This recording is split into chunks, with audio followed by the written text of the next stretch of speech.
Já vimos como funcionam os atendimentos e procedimentos aqui na Hug Valley.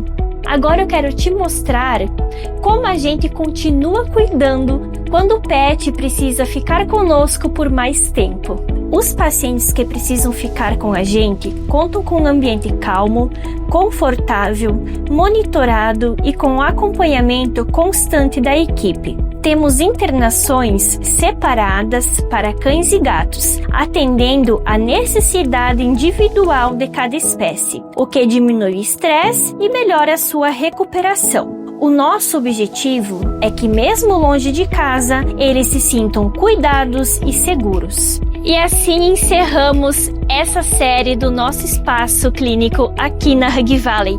Mas continua acompanhando os próximos vídeos que tem muita coisa linda para te mostrar por aqui.